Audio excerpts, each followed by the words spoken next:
کوئی بادشاہ نہیں ہے، یہ بار بار دعا کرتے ہیں، التجا کرتے ہیں، تو اللہ تعالیٰ نے ایک پیغمبر انہیں عطا کیے جن کے مختلف نام کتابوں میں ہیں۔ صدر الافاضل رحمۃ اللہ علیہ نے تفسیر خزائن العرفان کے اندر ان کا نام حضرت شمویل علیہ السلام لکھا ہے۔ حضرت شمویل علیہ السلام کو اللہ تعالیٰ نے نبوت عطا فرمائی، اور جب حضرت شمویل علیہ السلام اللہ کے نبی ہوئے، بنی اسرائیل والوں کو یقین آیا کہ اللہ نے الحمدللہ ہمیں ایک نبی کے جھنڈے تلے جمع کر دیا ہے، تو پھر انہوں نے کہا کہ آپ ہمارے سامنے ایک بادشاہ بھی مقرر کریں تاکہ ہم اس کی سرپرستی میں جہاد کریں۔ جب انہوں نے یہ بات کی تو اللہ تبارک و تعالی نے حضرت شمویل علیہ السلام کے ذمے لگایا۔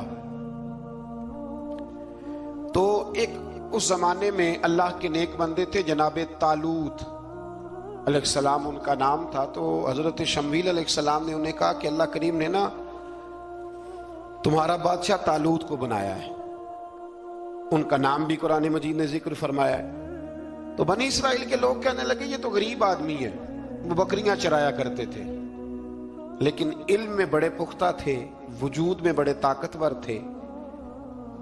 تو کہا کہ یہ تو غریب آدمی ہے، تو ہم تو زیادہ حق رکھتے تھے کہ ہمیں بادشاہ بنایا جائے۔ تو حضرت طالوت علیہ السلام کہ بادشاہ بننے کے بعد حضرت شمویل علیہ السلام نے جو بات کی، اللہ کریم نے اسے قرآن مجید میں بیان فرمایا۔ رب فرماتا ہے بسطتاً فی العلم والجسم، اسے اس لیے تمہارا بادشاہ بنایا گیا ہے کہ اسے ہم نے کشادگی دی ہے، علم میں بھی اور جسم میں بھی۔ بڑے ماشاءاللہ موٹے تازے تھے، وجود بڑا طاقتور تھا۔ کچھ موٹے تازے ہوتے ہیں پر طاقتور نہیں ہوتے، موٹے تازے بھی تھے اور طاقتور بھی تھے۔ فرمایا کہ وجود میں بھی طاقت ہے اور علم میں بھی اللہ نے انہیں وسعت عطا فرمائی۔ تو بنی اسرائیل والے کہنے لگے جی نہیں جی کوئی بندہ اور آ جائے، یہ ہمارا بہت بڑا مسئلہ ہے نا جی، ہر ایک کی مرضی کی نہ تو بات ہو سکتی ہے اور نہ ہر بندہ ہر ایک کی مرضی پر پورا۔ کہنے لگے نہیں جی کوئی اور ہونا چاہیے تھا، ہمیں کیسے پتا چلے گا کہ اللہ نے مقرر کیا ہے؟ بڑی خاص بات ہے، اس کو سمجھیے گا، یہ سارا مضمون آپ کو ملے گا اسی پارے کے آخر میں، آپ پڑھیں گے نا جی تو یہ سارا مضمون آپ کو ملے گا، اور آپ اگر سرسری نظر سے بھی اس کا مطالعہ کریں گے نا، جا کے قرآن شریف کھول کے 15ویں سے 16ویں رکوع میں، آپ خوش ہوں گے کہ آپ کتنے اچھے نظریے اور عقیدے کے ماننے والے ہیں۔ تو جب کہا نا کہ طالوت کو ہمارا بادشاہ بنایا گیا تو دلیل کیا ہے؟ تو قرآن کہتا ہے کہ حضرت شمویل علیہ السلام نے فرمایا کہ تمہارا ایک تابوت تھا، ایک صندوق تھا تمہارے پاس، وہ صندوق تمہارا قوم عمالقہ اٹھا کے لے گئی تھی۔ ان کے بادشاہ ہونے کی دلیل یہ ہے کہ اللہ تمہارا وہ صندوق تمہیں واپس کر دے گا، وہ تمہارا صندوق تمہیں واپس کر دے گا۔ اس صندوق میں کیا ہے؟ وہ حضرت آدم جنت سے ساتھ لے کے آئے تھے، اس میں تھا کیا؟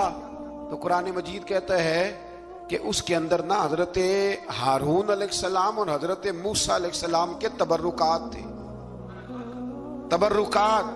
کل میں ایک مولوی دیکھ رہا تھا، بیچارہ ایک بندہ نا مسجد نبی کے ساتھ غلاف اور شاید کوئی کفن تھا، وہ مسجد نبی کی دیواروں سے مس کر رہا تھا، تو وہ کہہ رہا تھا نہیں اس سے کیا ہوتا ہے، تبرک کوئی چیز نہیں، اچھے اعمال کی وجہ سے بندہ بخشا جائے گا۔ میں نے کہا تو مجھے ملے تو میں تجھے بخاری کھول کے دکھاؤں کہ حضرت عبد الرحمن ابن عوف جنہیں حضور نے قطعی جنتی کہا، حضور کے وجود پر کرتا دیکھ کے کہنے لگے حضور بڑا ہی سونا لگ رہا ہے۔ تو فرمایا تجھے چاہیے حضور مل جائے تو کیا ہی بات ہے۔ نبی پاک نے عطا کیا تو صحابہ کہنے لگے عبد الرحمن آپ کو تو ضرورت نہیں تھی، آپ کے پاس تو بڑے لباس ہیں، تو یہ کرتا حضور نے قبول کر لیا، کوئی لے کے آیا اور آپ نے مانگ لیا۔ تو وہ رو پڑے، کہنے لگے پہننے کے لیے نہیں مانگا، یہ حضور کے جسم سے لگ گیا ہے، میں نے کفن بنانے کے لیے مانگا ہے۔ تو کہتا ہے حضور کے تبرک میں خیر کوئی نہیں۔ اور آپ یقین کریں ان لوگوں پہ حیرانگی ہے، ہم نے بھی مرنا ہے نا جی، بڑی جلدی قبر میں جانا ہے، وقت کا کچھ پتہ نہیں، لیکن اتنے اندھے ہو کر لوگ چیزوں کو دیکھتے ہیں اور اس تیزی کے ساتھ گمراہی پھیلاتے ہیں۔ مجھے باقاعدہ کسی نے ویڈیو بھیجی اور کہنے لگا جی دیکھیں کتنی اچھی بات کر رہا ہے، لوگوں کو سمجھائیں۔ تو میں نے کہا نہیں، اس کو سمجھانے کی ضرورت ہے، اور میں نے اس کو دیکھا ہے، وہ جو لال رومال والا میں نے دیکھا ہے، وہ ڈھونڈ ڈھونڈ کے جاہلوں کو پکڑتا ہے، تلاش کرتا ہے، اور اگر کوئی مل جائے بات بتانے والا تو پھر وہ خود پکڑا جاتا ہے۔ اور کئی دفعہ پکڑا گیا تو نکل گیا ہے. اللہ تعالیٰ ہمیں سمجھنے کی توفیق دے. ہم سیانے ہو جائیں تو یہ دور دور تک نظر نہیں آئیں گے انشاءاللہ. تو وہ تابوت آئے گا. بنی اسرائیل والوں سے کہا تابوت میں کیا تھا سن لو.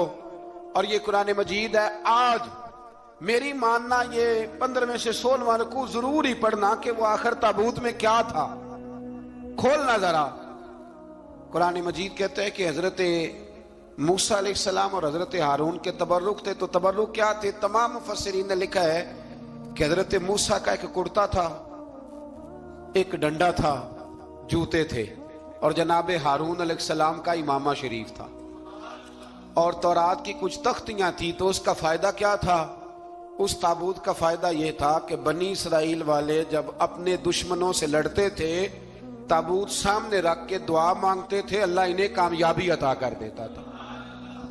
تو قوم عمالقہ کو بھی پتہ چل گیا کہ صندوق میں کچھ ہے جس کی وجہ سے یہ کامیاب ہو جاتے. وہ صندوق اٹھا کے لے گئے. اب ان کی کم بختی یہ, کم نصیبی یہ کہ انہوں نے جا کے اسے روڑی پہ پھینک دیا. جب روڑی پہ پھینکا تو ان کے اندر بیماریاں آ گئیں, وبائیں پھوٹ پڑی, مرنے لگے, وجود پھولنے لگا.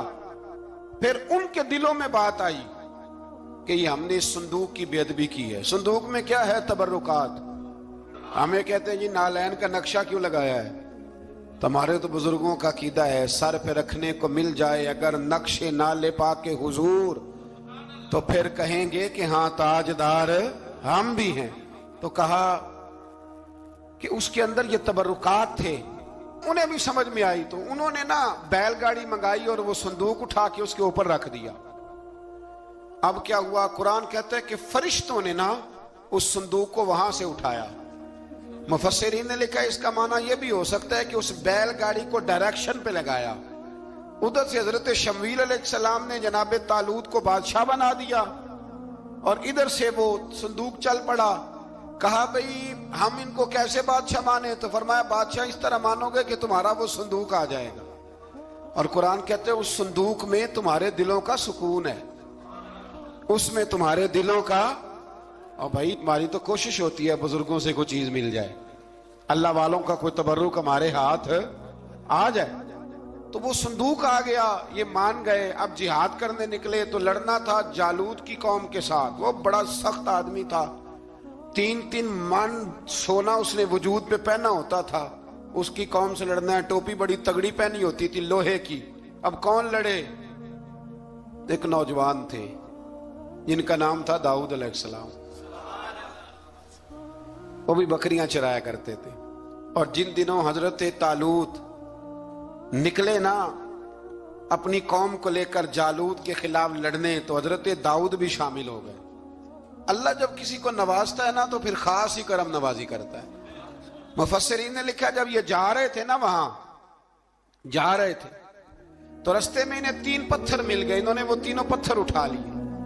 اس زمانے میں پتھر پھینکنے کے لیے چھوٹی چھوٹی لوگوں کے پاس چیزیں ہوا کرتی تھی. اس کو کوپھن بھی لوگ کہتے تھے, منجنیک. اس کو سامنے رکھ کے پھر بنائی گئی. تو ویڈیو دیکھنے کا شکریہ. اگر آپ چینل پر نئے ہیں تو سبسکرائب کر لیں اور ساتھ ہی ساتھ بیل آئیکن پر بھی کلک کر دیں تاکہ یوٹیوب ہماری ہر ویڈیو کا نوٹیفیکیشن سب سے پہلے آپ کو بھیج دے. جزاک اللہ.